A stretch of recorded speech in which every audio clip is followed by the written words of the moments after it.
Hi, I'm Michelle, and welcome to the very first episode of Menopause, the Real Deal. In this episode, I'll be sharing my own journey to what brought me here today, but I'm also excited to tell you about the incredible guests we have lined up. We'll be hearing from renowned doctors and health professionals, as well as business owners sharing how they support their staff through menopause, corporate women discussing their personal struggles in the workplace, and real stories from women who have faced menopause challenges head on and come out even stronger, sharing what helped them along the way. So, who am I and why am I here? Well, I want to take you back to 2016. I was a successful senior physiotherapist, highly sought after by my patients, working at a private clinic. I was newly married and my son had just won a scholarship at a good school. Life seemed pretty great, right? Well, I'd always been someone that had been really slim and been sporty and loved to cook fresh food, and never really had much of a weight problem. But all of a sudden, the weight just started to pile on. And I couldn't understand why. I hadn't changed anything. I was still cooking fresh. Yes, I had the odd takeaway like we do, but on the whole, my diet was pretty good. I was in the gym. In fact, the more the weight piled on, the more I went to the gym, and I was gunning it in the gym, probably about 6 days a week. And yet the weight just still kept piling on, to the point where my son's friend's mum actually thought I was pregnant, which mortified me because it had literally just gone round my middle and just exploded what it felt like over that year. And then my skin was changing. I was then experiencing really bad acne, worse than what I had when I was a teenager. And then my hair started falling out. And I couldn't understand. I mean, thankfully, I had thick hair, but I was literally pulling out in clumps to the point where my shower drain was getting clogged all the time and my Hoover was getting caught up in my hair all the time. And I was having to sort of cut it out. And this started to really affect me. I started to sort of not want to go out because I just felt that I looked awful and I was embarrassed and I was ashamed. So I would make excuses, making out that I was not well or that I suddenly had another engagement or something like that. So I started, what I now realise was isolating myself from friends. And this went on for a number of years. And by now, I'd ballooned nearly 20 kilos in weight. My marriage was now on the rocks already. And I just didn't understand what was going on. Partly why my marriage was on the rocks was because I wasn't very interested in anything in the bedroom anymore. And I thought this was down to my appearance because I felt fat, I felt ugly. But equally, we were arguing all the time. My moods were up and down like a roller coaster. I never knew what mood I was going to be in. So heaven knows, he obviously didn't know what mood I was going to be in. And I had this little voice in the back of my head when I'd be arguing and I'd be like, like a full-blown rage. And I'd have this little voice going, "You're out of order." Yet I couldn't stop till the argument had sort of run its course. But the worst part was also the brain fog and the memory loss. I literally thought I had onset dementia. I would look at my diary at work, and by the time I got to the waiting room, I couldn't remember my patient's name. Obviously, I had forgotten what they looked like, so if I'd treated them before, that wasn't an issue. But if I hadn't seen them before, and it was their first appointment, and there's a room full of patients, I would literally go to the receptionist and go, "I just need to check something." And if one of them's hearing this, they're going to be going, "Oh, that's what Michelle was doing," because they must have thought I was nuts because I had my own computer upstairs. That I could have checked whatever it was I was pretending to check on theirs, but I was just trying to find the patient's name. And I'd gone to the doctor, but all I was left with was confusion and frustration because all they said to me was, "Well, you're stressed. You're depressed." Well, yes, I'd been promoted to quite a stressful senior role.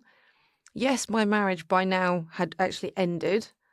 My son, bless him, was having some mental health issues himself, so there was a lot of stress going on. But I just knew it was more than that. And then that's when it happened. I was stood in a supermarket in the cereal aisle, and I had the worst panic attack ever over whether I was going to get the right cereal. And I literally had to leave my shopping. I ran out of the supermarket, sat in my car, tears rolling down my face. I could barely breathe with my heart pounding so much it felt like my heart was in my throat. And I just sat there and I was like, this is not stress. There is far more to this. And that's when I got on Mr. Google. Don't always recommend Mr. Google, but got onto Mr. Google, and that was when I came across the word perimenopause. I'd never heard of it before. But it was like a light bulb moment, and like the weight had just been lifted off my shoulders, that it wasn't dementia. It wasn't something that was progressive. It was something natural. But nobody had mentioned it. Not one health professional through my 7-year journey to what led to this point, not my cardiologist when I was checking for my heart palpitations, not my dentist when I was spending hundreds to stop my teeth falling out, or my optician when I was going for dry eyes. And I was like, why has nobody mentioned perimenopause? The more research I did, I then found about how anti-inflammatory diets can not only help lots of other conditions, but particularly reduce menopause symptoms. And it's a known thing, but we're just not told about it. So this is what then led to me writing my book, You, Me, Conquering Perimenopause and Menopause, because I wanted other women to know about these diets that I'd had to research, so they could have something that was easy to read with nice, easy recipes to follow, because a lot of these diets, they're American ingredients, or they're expensive Amazon ingredients, or they're ingredients with the most bizarre names that you just look at it and go, oh, I can't bother to do that. So I wanted to make it easy. But once the book launched and was bestseller within hours, I then started getting women asking my advice. So I was like, I better get qualified in this. And that's when I became a menopause wellbeing practitioner. And it just spiraled. The more I spoke to women, the more I researched, the more I realised just how failed women are. And I wanted to do something about it. I didn't want to just be someone that's helped myself and, okay, I've written a little book, but I wanted to do more.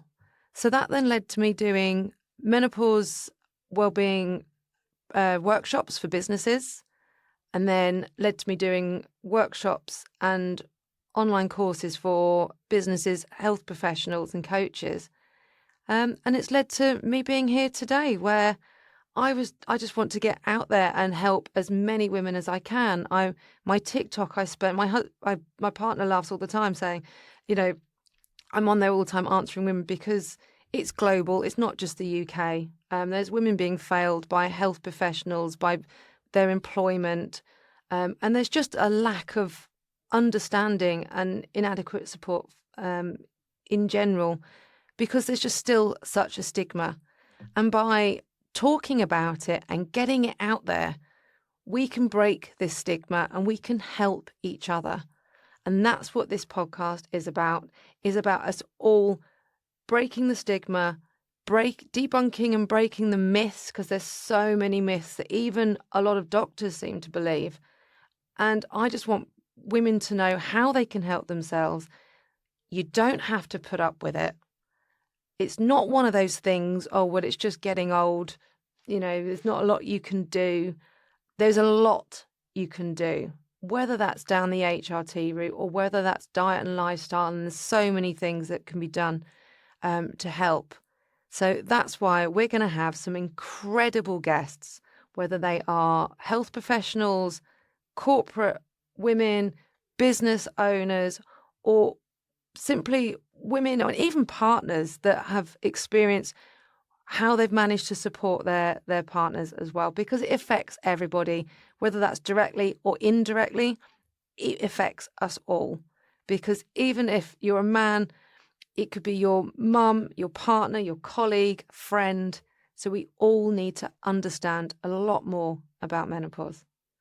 So if you've enjoyed this and got value out of maybe some light bulb moments from listening to me and going, yes, I've been experiencing that.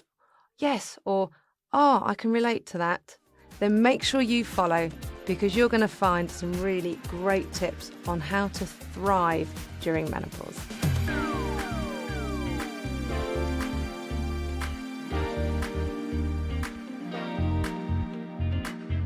Thanks for listening to Menopause, The Real Deal.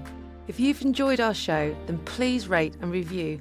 And be sure to come back next week to listen to more tips and information from our next guest to help you navigate your menopause journey.